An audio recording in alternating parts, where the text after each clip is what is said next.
du royaume de Dieu qui est parmi nous. Et j'ai fait exprès de parler de cela. Pourquoi? Parce que je vous ai dit que lorsque Christ est venu, son premier message était centré sur le royaume de Dieu. Il dit, le royaume de Dieu est là. Et plus tard, les disciples vont lui demander, quelle prière peut-on faire? Il dit, quand vous priez, dites, notre Père qui est aux cieux, que ton nom soit sanctifié, que ton royaume vienne. Mais le royaume en question, il était là. Il était manifesté par les œuvres que Christ accomplissait. Il dit, si vous voyez que je chasse les démons, c'est que le royaume de Dieu est là. Parce que le royaume de Dieu, ce n'est pas une question qui frappe à l'œil. Il est spirituel. Donc quand il disait cela, les Juifs avaient une conception gréco-romaine du royaume. Parce qu'ils ont été longtemps colonisés par les Grecs, colonisés par les Romains. Donc, pour eux, la notion du royaume, c'était quelque chose où le roi devait venir s'asseoir physiquement et puis faire la politique. Parce qu'ils étaient sous colonisation, sous domination romaine. Donc, eux, ils s'attendaient à un roi qui devait venir physiquement. Donc, la pensée du royaume de Dieu, telle que nous l'avons reçue, nous la tirons parfois des fables judaïques. Des fables judaïques, ça dit quoi? De la pensée du judaïsme. Qui dit que, non, quand le royaume, on va mourir, on va aller dans le royaume de Dieu. Et c'est ce que tout le monde a cru. Mais en réalité, si on doit parler du royaume de Dieu, le royaume de Dieu est déjà là. Alléluia. Et Christ est le roi qui règne maintenant. Nous allons parler du Christ qui est le roi qui règne maintenant. C'est pas une question de Jésus revient bientôt. On va aller. Il vient bientôt pour installer dans son trône. Il n'en est pas question. Il faut comprendre dans un premier temps que Jésus est le roi du royaume. Et celui qui règne, il règne maintenant. Alléluia. Nous sommes dans le royaume de Dieu. Jésus est venu établir le royaume de Dieu sur la terre. On va voir tout à l'heure que qui parle de royaume, parle de règne. Qui parle de royaume, parle de domination. Et donc, quand Jésus vient, il est la personnification du royaume de Dieu. Tu as vu Jésus, tu as vu le royaume de Dieu. Là où Jésus passe, il manifeste le règne de Dieu. Alléluia. Et donc ce matin, nous allons en parler brièvement pour dire que le royaume de Dieu est déjà là. Il est venu et il a représenté Dieu valablement. C'est pourquoi Dieu dit, celui-ci est mon fils bien-aimé, en qui j'ai mis toute mon affection. Or, dans la pensée du judaïsme ou dans la pensée de Dieu, la notion de fils, le monogène de Dieu, la pensée de fils unique de Dieu, c'est celui qui a adopté. L'adopter ou l'adoption, ce n'est pas prendre l'enfant de la soeur ou l'enfant de tête pour en faire mon enfant. Le fils d'adoption ou l'adoption, c'est celui qui revêt en lui le caractère du Père, qui revêt en lui la maturité, en vue de représenter valablement par ses faits et gestes le Père. Donc si nous sommes fils de Dieu, nous sommes la représentation manifestation du Père. C'est pourquoi il a été incarné. Et nous, aujourd'hui, nous continuons, nous aussi, d'être Christ incarné. On se comprend? Donc quand Jésus vient, il vient avec le royaume. Il vient établir le royaume. Il vient manifester le royaume. Et depuis que Jésus est mort et il est ressuscité, nous avons été intronisés dans ce royaume. Nous avons été intronisés pour que nous aussi, partout où nous passons, nous personnifions le royaume. Nous manifestions le royaume. Là où nous sommes, que le règne de Dieu soit établi.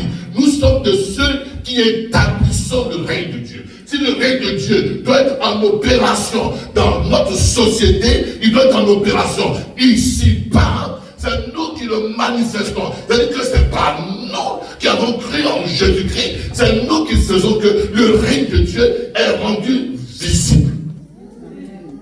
On se comprend? Nous ne sommes plus de ceux qui disent « Oh, j'attends le règne de Dieu ». Non, le règne de Dieu, il est là. Nous avons été introduits dans le royaume de Dieu. Et nous en le verrons tout à l'heure. Nous avons été introduits dans le royaume de Dieu. Et le royaume de Dieu a été introduit en nous.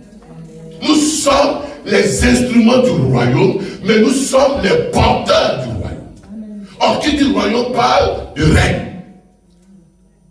Si Dieu doit régner, Dieu ne viendra pas de façon visible, de façon à manifester une divinité ou wow, Dieu là. Non, Dieu manifeste sa divinité via l'Église qui est son instrument par lequel il manifeste qu'il règne. Disons Amen. Est-ce que vous savez que Jésus est venu afin que le royaume de Dieu nous soit aussi imparti et que nous aussi, nous soyons de ceux qui montrons à l'humanité que le royaume de Dieu est là. Être chrétien, être porteur en soi du royaume, du règne de Dieu. Toute l'onction qui convient à manifester le règne de Dieu, elle est déjà en nous. Chaque enfant de Dieu qui est né de l'Esprit, qui a en lui le Saint-Esprit, est porteur du royaume. Disons Amen. Lisons ensemble Éphésiens chapitre 1. Éphésiens chapitre 1. Verset 20. Éphésiens chapitre 1. Verset 20. Oui. Verset 20. Verset 20. Oui. Il a déployé en Christ. Il a déployé en Christ. En le ressuscitant des morts. Il a déployé en Christ. Ah, mon Dieu. Dis Amen. Amen. Dieu a déployé en Christ. C'est-à-dire le déploiement de les questions. C'est-à-dire que toutes, comme Dieu a dit, Dieu a parlé simplement. Quand il dit crayon, ou alors que la lumière soit, Dieu a parlé. Suivez-moi, Dieu a parlé. Son énergie qui a été manifestée dans la parole a amené à la création la lumière.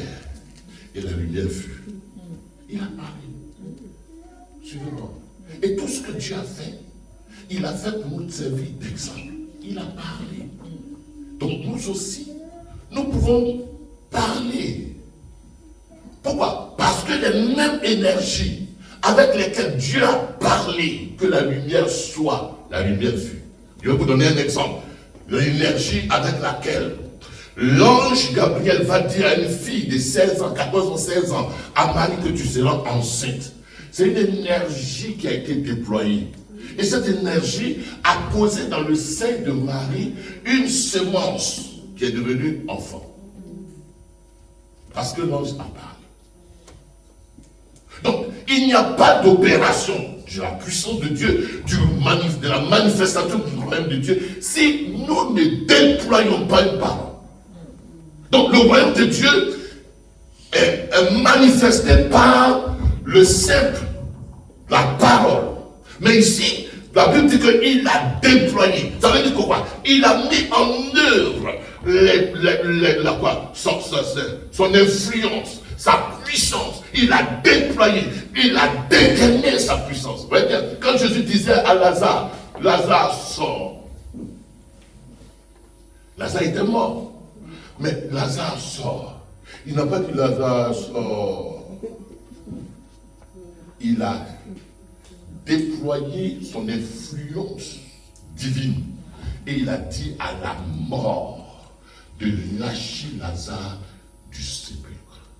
Je vais dire à quelqu'un ce soir, la situation qui est devant toi là, elle n'attend que le déploiement de l'énergie de Dieu qui est en toi. La situation, Élie lui n'était pas né de nouveau. Élie n'était pas né de nouveau.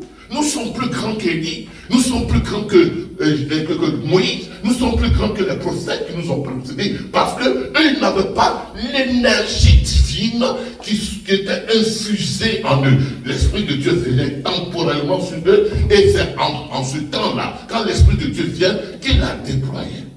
Mais non! L'Esprit de Dieu, les énergies divines, la puissance de Dieu, elle est localisée en nous. Et c'est à nous, par la parole, de la déployer devant les situations. Donc Jésus a dit à la mort, Lazare, avec une autorité, avec force, avec puissance, Lazare. Il n'est pas convenable que toi qui finances mon ministère, toi qui es partenaire avec moi dans le ministère, tu sois mort. Alors, il dit, Lazare, lève-toi. Et Lazare s'est levé. Je le dis ce matin à quelqu'un, les situations bloquées, je leur commande de te lâcher, de se libérer et de permettre que tu puisses entrer dans ta délivrance, tu puisses entrer dans ta guérison, tu puisses entrer dans ton miracle, tu puisses entrer dans les possessions de l'héritage qui t'est dit en Jésus-Christ. Par la parole, Dieu a créé, et par la parole, tu peux dégainer toute l'autorité qui est en toi, afin que les situations puissent se soumettre à l'autorité, pas à ton autorité en tant que personne, mais à l'autorité des énergies divines qui sont en toi. Amen. Par la parole. Donc quand tu pries, ne sois pas en train de chuchoter. À la maladie, il ne faut pas chuchoter. Il ne faut pas chuchoter. Ne sois pas en train de caresser avec des mots la situation. Ne sois pas en train de caresser. La situation, elle vient en adversité à l'autorité qui est en toi. Elle vient en insoumission à l'ordre que Dieu lui a donné de te lâcher. De te lâcher, pourquoi? Parce que Christ a payé le prix. Christ a payé le prix qui convenait pour que tu ne sois plus malade, pour que tu ne sois plus dans cette situation. Dans la situation, comme l'a dit le frère, est dans une illégalité. C'est à toi maintenant de déployer toute l'autorité, de déployer la force, de déployer la parole. Et dire, situation, libère. Et elle libérera. Donc ici, il dit, il a déployé. Le déploiement, c'est éclater ce qui est à l'intérieur de toi. Et l'énergie avec laquelle Dieu a dit à la mort de laisser Jésus dans la tombe. Certains auteurs disent que cette énergie était plus puissante que l'énergie avec laquelle il a dit que la lumière soit. Parce qu'il y a des dimensions d'autorité, il y a des densités de force. Je peux dire, ok, ma fille, donne-moi ce stylo. Ça, c'est un ordre. C'est un ordre, mais ce n'est pas un ordre violent. Et si on voit qu'elle récidive, il donne le stylo. Si elle voit que je récidive, donne-moi le stylo. Si elle récidive, alors je dégaine. Je déploie ce qui est en moi. Parce qu'elle doit obéir. Elle doit obéir. Et toi, tu es dans le royaume. Dans le royaume, on ne désobéit pas. Les situations doivent obéir. Et dans le royaume, on ne fait que se soumettre.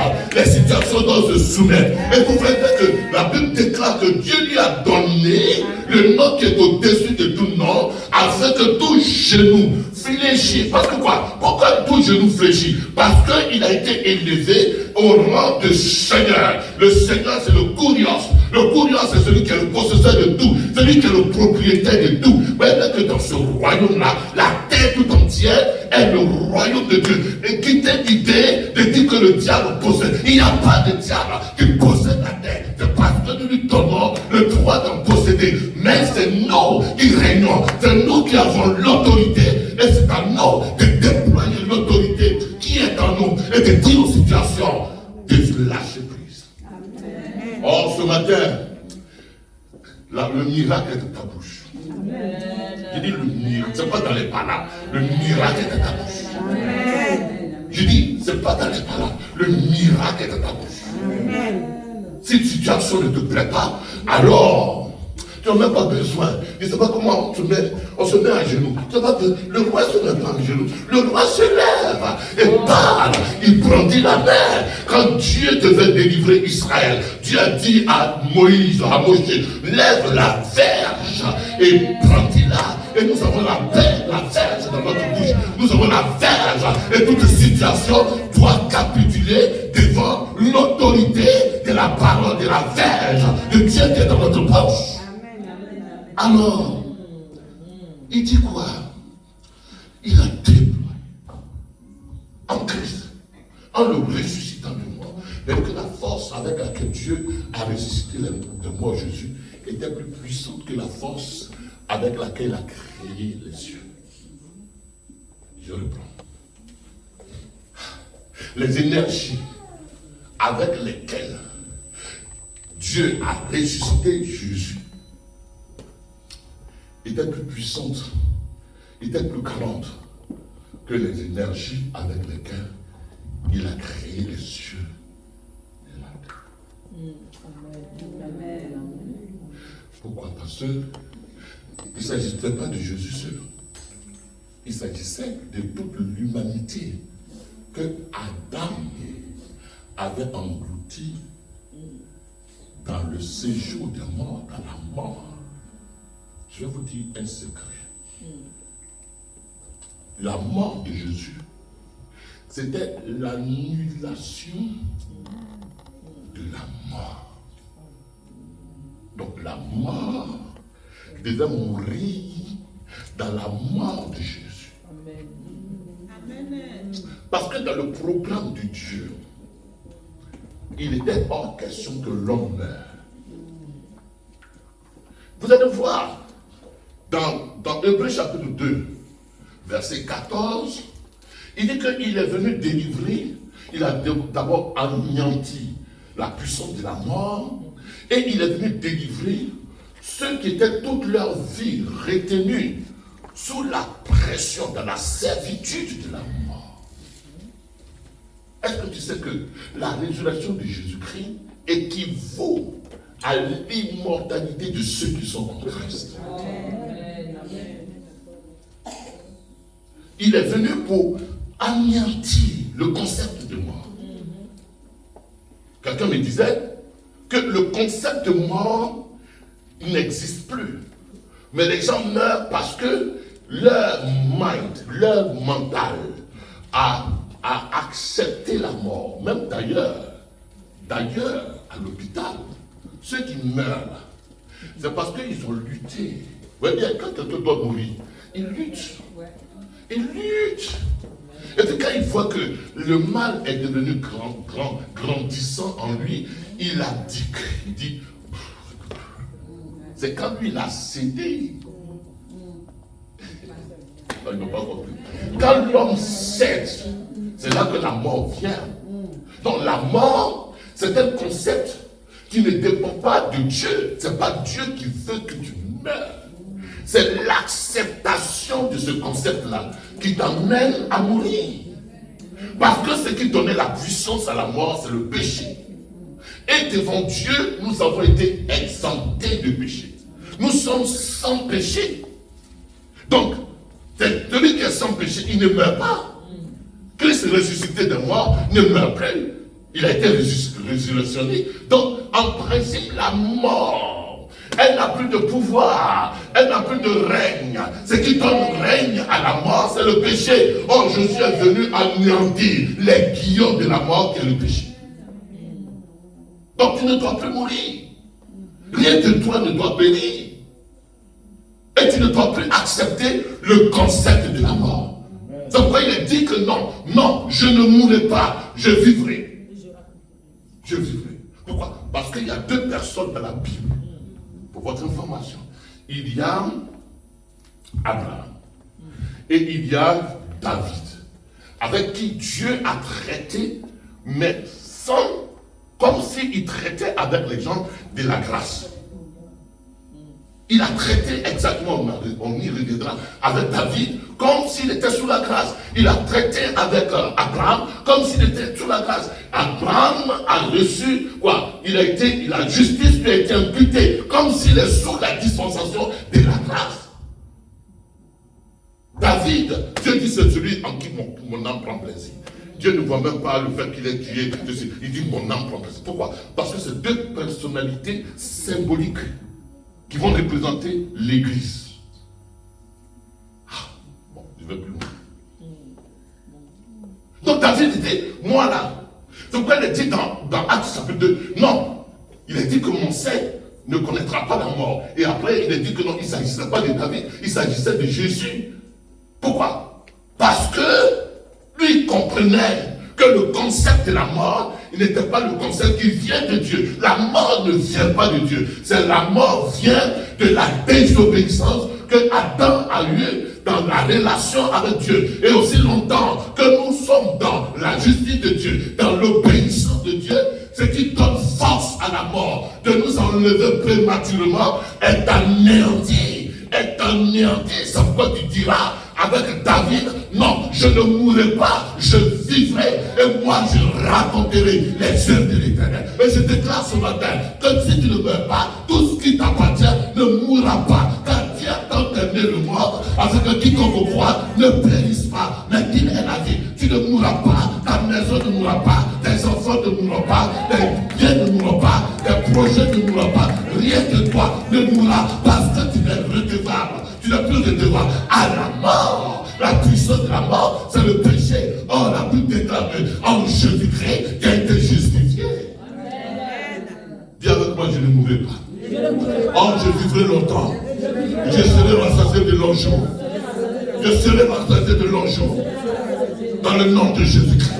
Mes amis, tout dépend de la disposition de ta pensée au sujet de ce que Jésus a déjà vécu. Tout dépend au sujet, si tu l'emballes, si tu l'emballes, ça veut dire que si tu te conformes à ce que Christ a fait, si tu te mets dans la même moule que ce que Jésus a fait, tu seras comme Christ glorifié et ressuscité. On se comprend ce matin. Il dit non, il a déployé en Christ.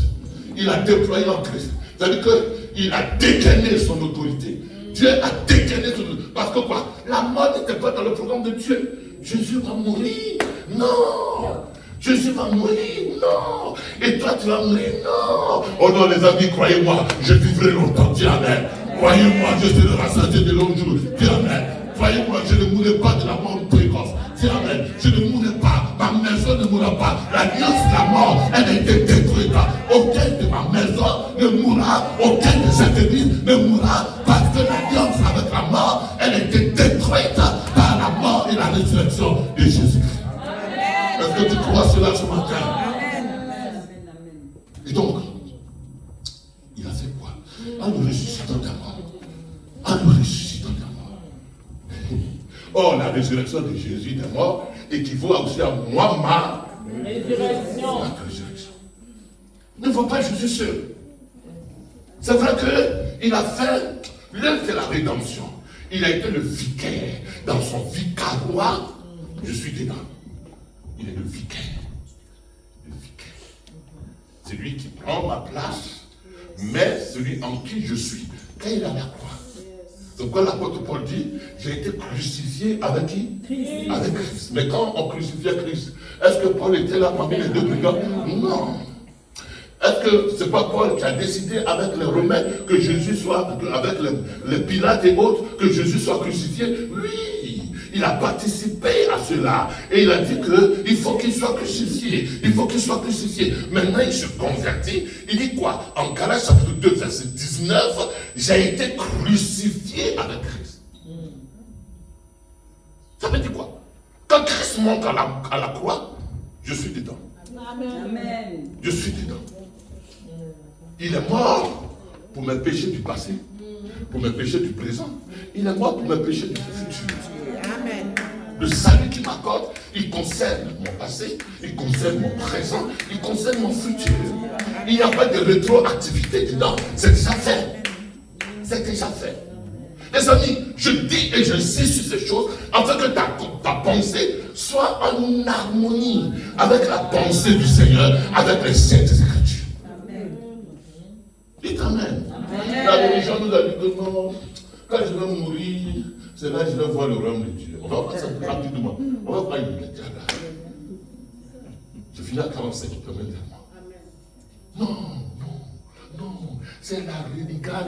Redicare, c'est l'effort de l'homme. Nous, on n'est pas dans les efforts de l'homme. La religion, c'est les efforts pour. Non, nous, on n'est pas dans les efforts pour. Nous, on est dans la possession de ce qui nous appartient et de ce que nous avons acquis en Jésus-Christ. Les amis, c'est une question de disposition de pensée. C'est pourquoi Jésus vient, il dit quoi? Repentez-vous. Il dit repentez-vous. Il dit retournez. Ça veut dire quoi? Métanoïa. Il faut métanoïa. Le noï, c'est la pensée. Noï. Méta. Changement. Métanoïa.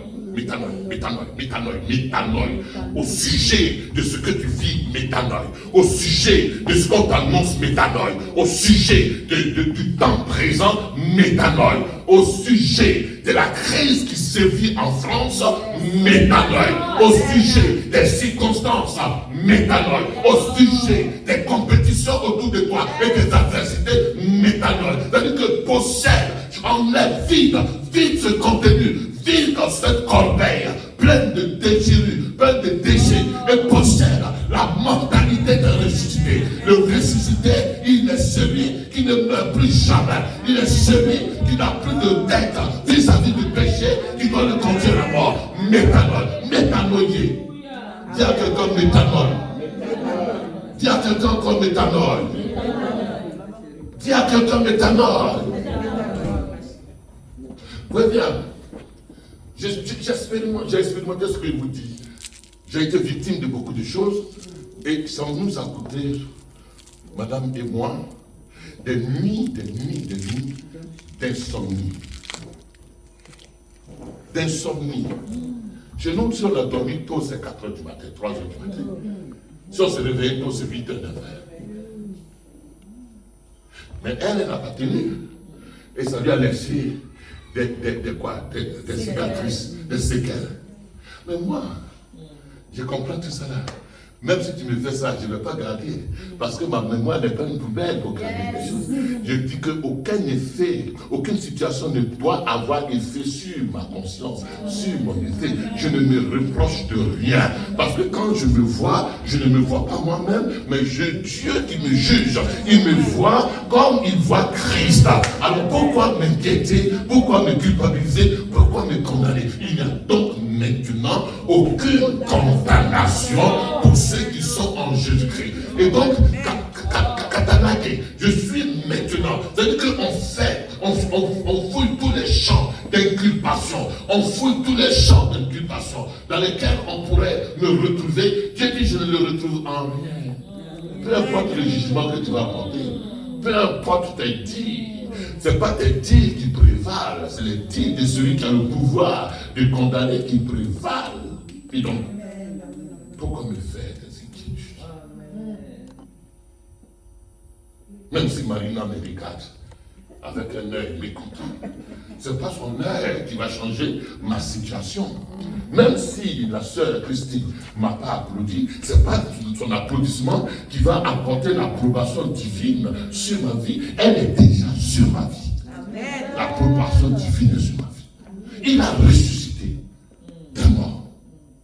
Et dans le ressuscitant, je suis compris dans sa résurrection. Et puis on va au verset suivant. Et quoi? Donc au-dessus, et en le faisant asseoir à la droite de Dieu, dans les lieux célestes, Dieu va faire asseoir Christ dans les lieux célestes. Il va le faire asseoir. Asseoir, c'est une position de repos. C'est une position de tout est accompli. C'est une position de il n'y a plus rien à faire. Tout est conquis, tout est acquis. Les amis, en Christ, là, on n'est pas dans la religion pour faire des efforts. On ne vient plus faire des efforts. On vient rendre grâce au Seigneur. Il a fait asseoir. Et la Bible dit en Éphésiens chapitre 2, verset 6, que nous sommes aussi assis dans les lieux célestes. Donc pendant que je suis assis là ce soir, est-ce que tu sais que tu participes au conseil divin? Amen. Avec ceux qui nous ont précédés dans la foi? Est-ce que je vais dire des choses qui vont vous choquer? Est-ce que tu sais que Adam et Ève font partie du conseil restreint de Dieu dans le ciel?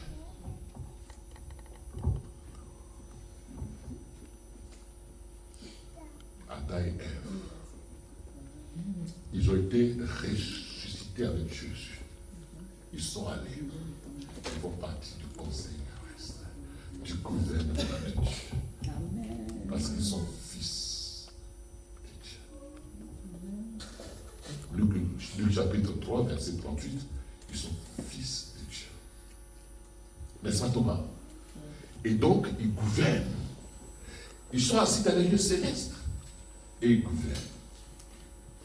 Suivez-moi, je m'en vais quelque part. Ils gouvernent. Et il a dominé, il a déployé, il a la domination sur les autorités, sur les dominations, sur toute puissance, toute dignité qui est et tout nom qui peut être nommé non seulement dans le siècle présent, mais dans le siècle à venir. Et il a tout mis sous ses pieds. Quand il est ressuscité, il a tout mis sous ses pieds. L'expression sous ses pieds, c'est vrai qu'elle parle de la domination que Christ a. Mais l'expression que Dieu a tout mis sous ses pieds concerne l'Église, indique l'Église. Il est la tête et nous sommes son corps. Il a tout mis sous ses pieds. Les amis, je vous réitère ces choses exprès, jusqu'à ce que tu puisses croire et comprendre. Il a tout mis sous la domination de l'Église. Nous sommes établis dans une autorité, dans une domination, dans un règne conjoint avec Christ. Nous sommes, étant donné que Christ, je vais rapidement pour que je puisse atteindre l'objectif, étant donné que Christ est l'incarnation de Dieu sur la terre, c'est-à-dire que Dieu qui a pris la forme humaine sur la terre, nous aussi, nous sommes l'incarnation de Christ sur la terre. Est-ce que vous comprenez? C'est pourquoi nous disons que ce n'est pas moi qui vis en moi. Lui qui vivait en lui, c'est Dieu. Et ce n'est plus nous qui vivons, c'est Dieu qui vit en nous. Donc nous sommes ceux qui transportons Christ là où nous partons. Et Christ, qui comme il est le roi du royaume, alors Christ est où? Il est où? Il est en nous. Le royaume aussi est en nous. Amen. Est-ce que vous savez? Toute l'énergie divine qu'il y a dans le ciel, Là, je vais maintenant vite pour que vous compreniez. Tout ce qu'on peut imaginer qu'il y a dans le ciel, cela a été infusé en nous. Dans le ciel, il y a quoi? Quand il y a un roi, il y a un règne. Donc, le roi des rois, c'est Christ. Et Christ, il est où? Il est en nous. Il est en nous. C'est mystérieux, mais ce que je vous dis, que vous comprenez. Le roi, là où il y a un roi, il y a son règne, il y a sa puissance, il y a son protocole. Un jour, ils ont arrêté Jésus. Je crois que c'est dans Matthieu 21. Et puis il a dit, comment il s'appelle? Simon-Pierre. Il a pris l'épée, il a coupé l'oreille de Malchus. Il dit non. Tu pensais que, combien? Tu pensais que c'était avec la force, même j'allais invoquer mon père, il allait faire venir combien? 12 000 légions d'hommes. Vous vous souvenez de cette pensée? Il allait faire venir des légions d'hommes. Or, les anges sont le protocole de qui? De Christ.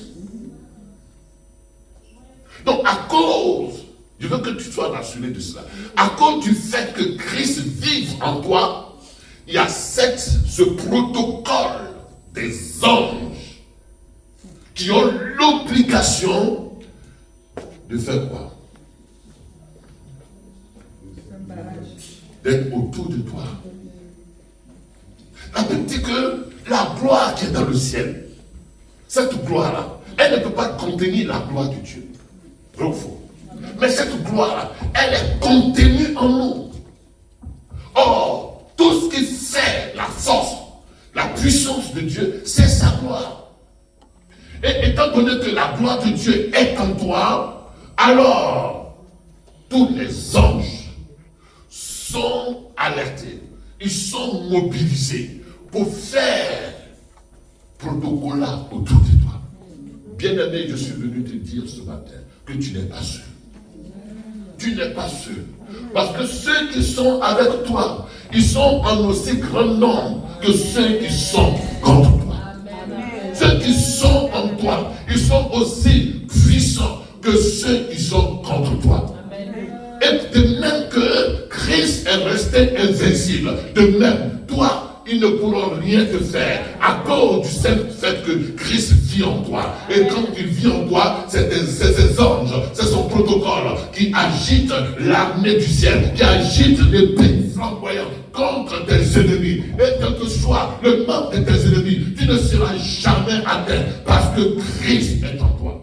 Amen. Alors pour qu'on comprenne cela, pour qu'on comprenne cela, c'est quoi donc le royaume? C'est quoi le royaume de Dieu? Mais le royaume de Dieu, c'est le règne de Dieu. C'est l'influence de Dieu. Il n'y a pas de royaume sans influence. C'est pourquoi l'apôtre Paul dit en Romains chapitre 14 verset 17 que le royaume de Dieu, ce n'est pas le manger et le boire. C'est quoi? C'est la justice. C'est la paix et la joie par le Saint-Esprit. Amen. Je ne conclue pas là. C'est quoi le royaume? Le royaume, c'est une question d'influence. Est-ce que vous savez que depuis que Christ est mort et qu'il est ressuscité, Dieu a réconcilié le ciel avec la terre? Aussi longtemps que nous sommes sur la terre, c'est comme si nous sommes dans le ciel.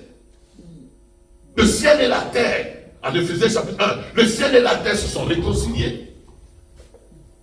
Je ne dois pas attendre 25 ans pour monter au ciel. Dès que tu meurs ce soir, là, tes yeux physiques se ferment là, tes yeux spirituels s'ouvrent sur le ciel, tu es dans le ciel.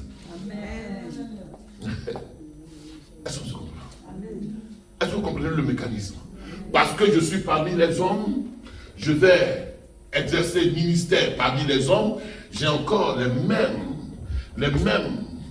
même chair, les mêmes yeux, les mêmes organes que les hommes.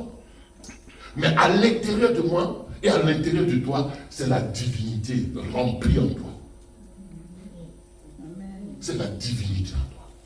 Donc, quand il arriverait que tu ne sois plus de ce monde, mais à l'instant I, que tes yeux se ferment aussitôt, les autres yeux s'ouvrent. Et tu te retrouves au ciel. On ne t'a même pas encore enterré. De suite la même. Paf, paf. Pour dire que quoi? Étant sur la terre, tu es aussi dans le ciel. C'est automatique. Est-ce qu'on se comprend, la sœur? Est-ce qu'on se comprend ce soir? Non, je veux que vous arriviez à comprendre ça et que vous allez déployer ce qui est en vous. Aussi longtemps qu'on n'a pas, que c'est fade, aussi longtemps que c'est quoi? C'est abstrait pour nous.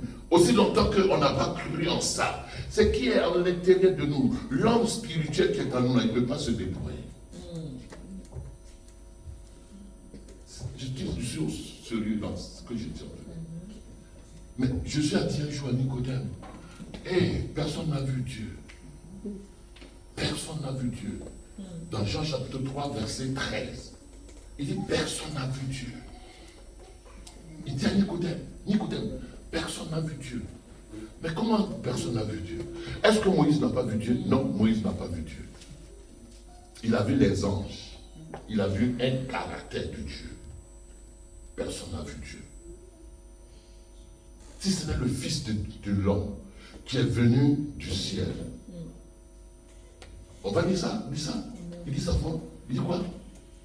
Personne n'est monté au ciel. Personne n'est monté au ciel. Et personne n'est monté au ciel. Ah, maman Cathy.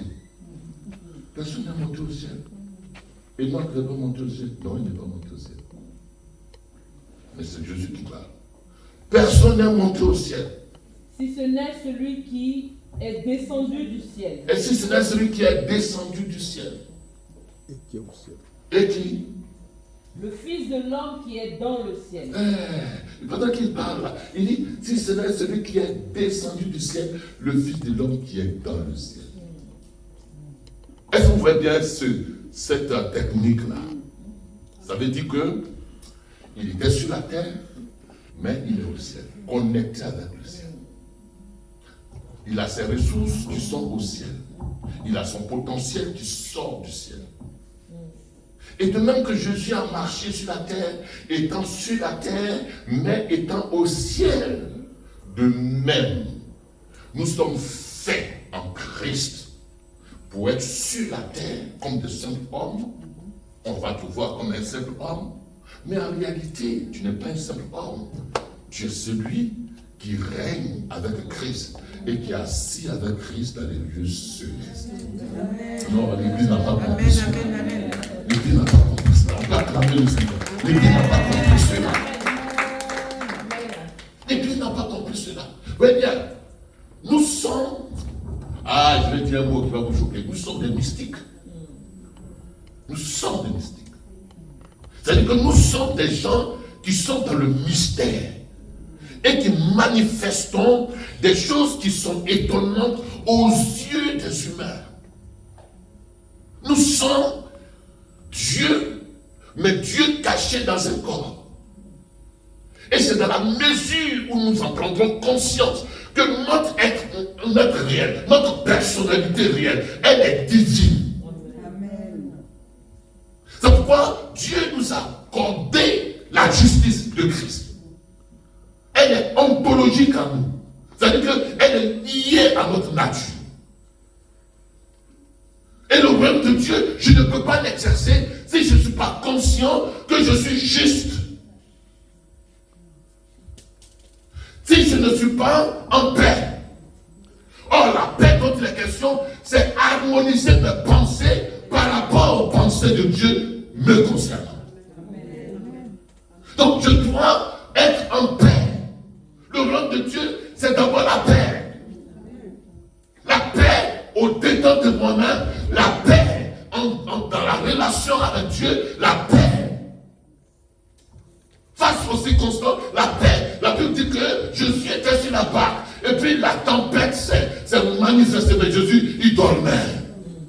Pourquoi nous échouons? Parce que nous sommes de la peur. Parce que nous paniquons. Parce que nous croyons que celui qui est en nous va échouer. Oh, il n'échoue jamais. Et s'il n'échoue jamais, tu n'échoueras de même jamais. Tu ne joueras pas aussi longtemps que lui, il ne jouera pas. Tu ne seras défaillant aussi longtemps que lui, il est défaillant. Tu ne manqueras de rien parce qu'il est le pourvoyeur de tout. Bien-aimé, crois en cela et harmonise ton système de pensée par rapport à ce que Dieu dit à ton sujet. Nous sommes de ceux qui ne sont plus redevables ni à la mort, ni à la pauvreté, ni aux souffrances, ni à la malédiction, parce que Christ est en nous. Et nous sommes les portatifs, les porteurs de Christ partout où nous partons. Nous sommes la représentation visible de Christ.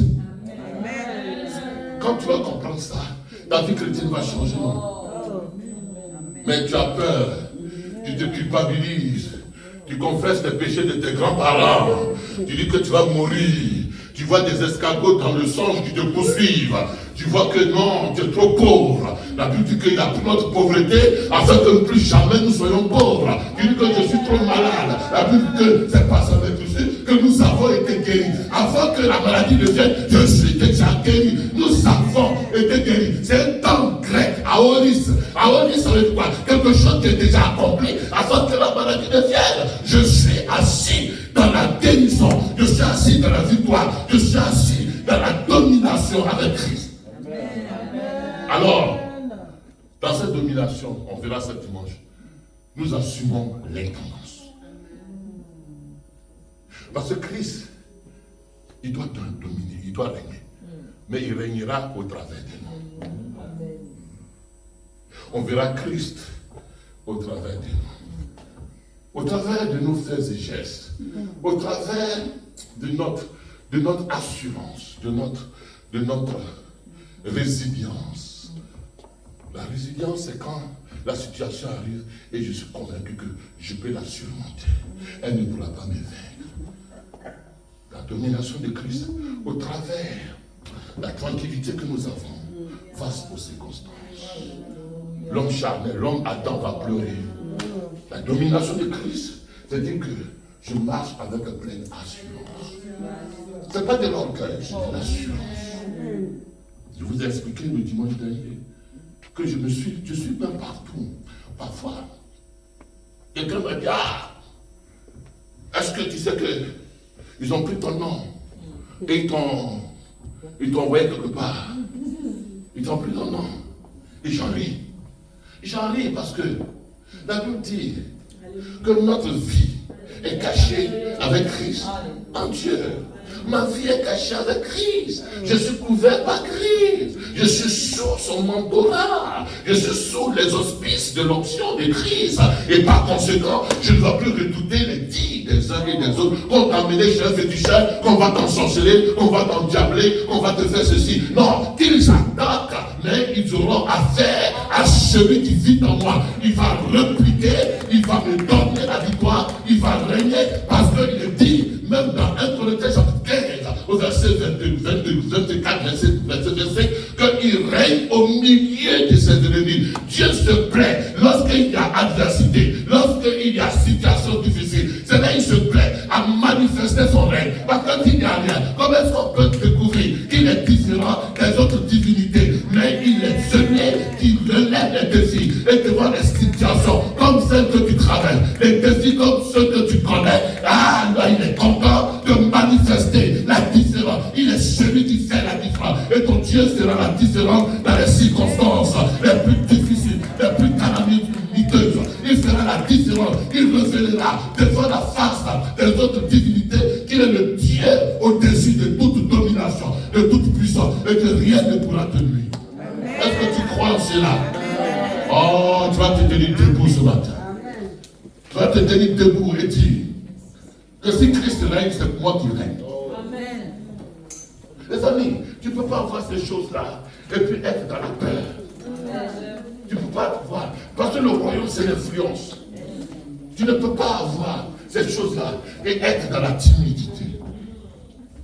Parce que le royaume, il est là où il y a le Saint-Esprit. Et ce n'est pas l'esprit de l'homme, c'est l'esprit de Dieu. Tu transportes le paradis en toi. Tu transportes le ciel en toi. Est-ce que tu crois à ces choses-là? Amen. Je dirais ça jusqu'à ce que tu en sois convaincu et persuadé. Amen. Lève la main. je ne sais pas la situation qui veut rivaliser avec le règne qui est en toi. La situation est en situation de rébellion. Et dans un royaume, il n'y a pas de rébellion. Ce n'est pas la démocratie. C'est la théocratie. Dis Amen. Alors, on va devenir sur ça un jour. Ce point d'église n'est pas la démocratie. Si tu veux obéir, si tu veux obéir pas. Non. Dans l'église étant le royaume de Dieu, on obéit. Dans le royaume, on ne fait pas ce qu'on veut. On ne fait pas ce qu'on veut. Dans un royaume, tout le monde est soumis au roi. Et quand tu rentres dans l'église, tu es dans le royaume de Dieu. Dans le royaume de Dieu, qui est roi? Ce n'est pas ta volonté, c'est la volonté du roi des rois. C'est ta volonté. Ce n'est pas la volonté de mes ennemis qui est la volonté qui doit s'imposer, c'est la volonté du roi des rois qui doit s'imposer. Je dis ces choses ce matin, afin que tu saches que tu ne vis plus pour toi-même. Tu vis dans un royaume. Et tu n'as pas besoin de faire ce que tu veux, comme tu veux. Tu dois soumettre ta pensée au dictat, à la pensée du roi du royaume. On se comprend? Amen. Tu ne viens pas comme tu veux, tu ne vis pas comme tu veux, tu ne te maries pas comme tu veux, tu ne joues pas comme tu veux. Il a une constitution. Dans un royaume, il y a une constitution. Et tu dois soumettre ta volonté à la constitution du royaume. Parce que si tu n'obéis pas, je dis ça, si tu n'obéis pas au principe du royaume, tu seras chassé du royaume. Tu ne vivras pas les prérogatives du royaume. Voyez bien le roi de l'Angleterre, n'est-ce pas? Les princes. Vous connaissez l'histoire? Ok, est-ce qu'ils font ce qu'ils veulent? Ils ne vont pas faire ce qu'ils veulent. Le principe de la royauté, c'est pas faire ce que tu veux. Pas parce que tu es prince, tu fais comme tu veux. Tu parles comme tu veux. Ah, on va t'enlever vite. Enfin, tu décrépis vite. Dans un royaume, il y a de l'ordre. Vous êtes des princes du royaume, des princesses du royaume, soumis à la constitution du royaume. Et dans le royaume, il y a une constitution au sujet du mariage. Il y a une constitution au sujet de l'argent, des finances. Il y a une constitution au sujet de ceci, au sujet de cela. On est d'accord? Il y a une constitution au sujet, à l'égard même de la déontologie, de la hiérarchie du royaume. Je vous les Ivoiriens, c'est un peu les Akans qui ont compris ça. Ils respectent leur roi. Ils respectent leur roi. Je vous les Ivoiriens, les gens de l'Ouest, vous frappez votre chef du village. Parce que vous êtes démocratique. Et vous ne savez pas le protocole concernant la hiérarchie dans un royaume. Tout cela, je vais vous enseigner. Acceptez de venir. Venez, on va comprendre. Et ceux qui réussissent, c'est ceux qui respectent les principes du royaume. Ceux qui vivent le royaume et toute sa gloire. C'est ceux qui savent vivre dans le royaume. Si je suis en France, que je vis n'importe comment, je marche comme n'importe comment, parce que j'ai la carte de séjour, ou bien j'ai quoi? J'ai la naturalisation. Je vis comme n'importe comment. Mais ils vont me mettre en prison. Je ne paye pas mes impôts. On va me faire quoi? Interdiction bancaire. Il y en a qui sont déjà dans un négo, dans un goulot de rendement financier, dans une restriction de faire prendre des crédits. Mais ils vont t'arrêter vite. Disons Amen. Ah, je suis français, mais je ne respecte pas les principes de la France. Qu'est-ce qu'ils font? On va arrêter ma carte bancaire. Voilà où l'église est. On va voir ça dimanche. Il y a maintenant leur carte bancaire du ciel a été déjà avalée. Ils sont dans interdiction bancaire. Spirituellement dans interdiction bancaire. Il y en a, ils n'ont pas payé le loyer. Ils sont dans des logements. Les amis, je suis sérieux. Quand on parle de royauté, il faut comprendre ça. Nous sommes des quoi? Des princes du royaume. Et nous sommes soumis aux constitutions, aux principes du royaume. Marine a dit d'accord. Un prince, il ne parle pas n'importe comment. Un prince, il ne s'habille pas n'importe comment. Un prince, il ne marche pas avec n'importe qui. Un prince, il ne se comporte pas n'importe comment.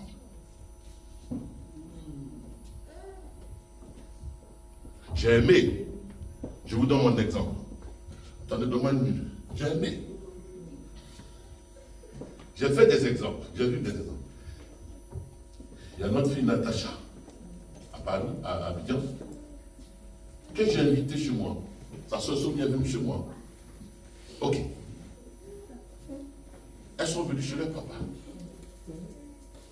Ok. Et il y a certaines cousines qui viennent. Il y a certains cousins qui viennent.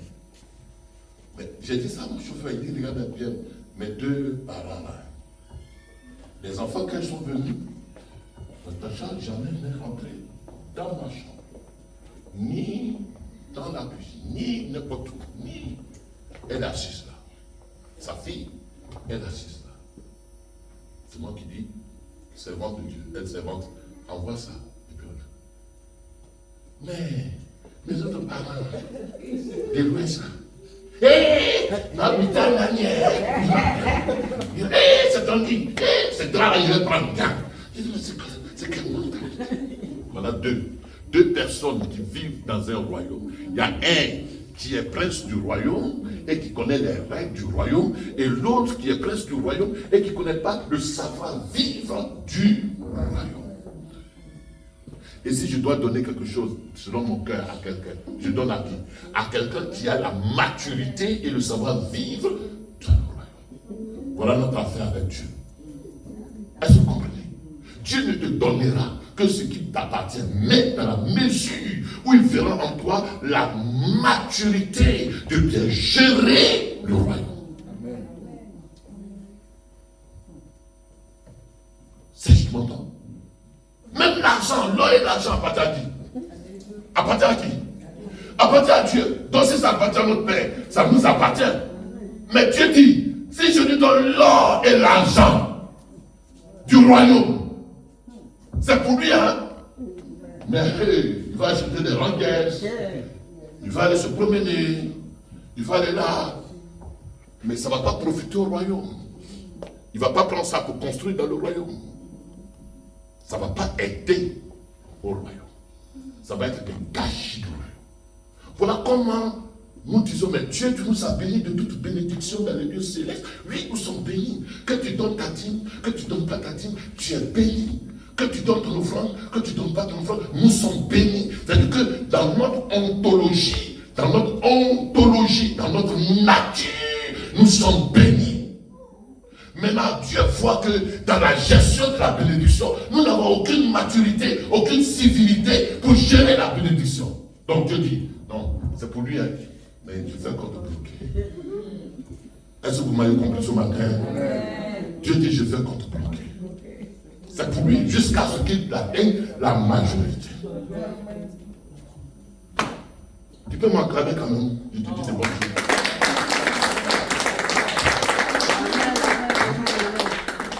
On peut l'acclamer quand même.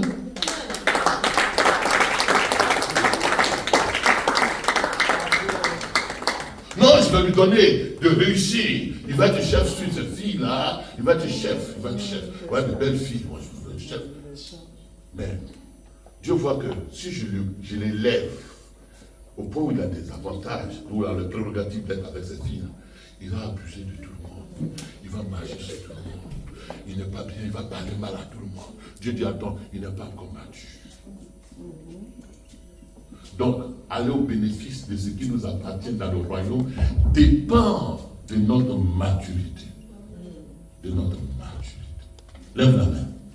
Dis, Seigneur Jésus-Christ, je te rends grâce parce que tu m'as aimé et tu m'as établi prince de ton royaume.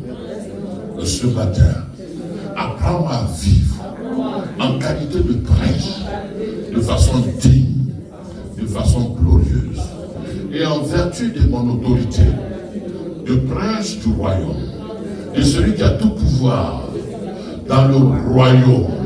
Toute situation doit se soumettre à mon autorité. Toute situation de maladie doit se soumettre à mon autorité. Toute situation de mes ennemis doit se soumettre à mon autorité. Tout ce qui s'élève contre la volonté et la pensée de Dieu au sujet du prince du royaume que je sois. Alors ce matin, je l'assujettis dans le nom de Jésus-Christ et je proclame tout sous mes pieds, tout sous ma domination, tout sous mon règne. Je fais la bouche à toute adversité qui se lève contre moi. Je l'assujettis par l'autorité que je détiens du Christ qui vit en moi. Et je déclare ce matin que ma semaine soit bénie, ma maison soit bénie, mes affaires soient bénies, mon entourage soit béni, et que la grâce et le bonheur m'accompagnent tout au long de cette semaine, au nom de Jésus-Christ. Amen.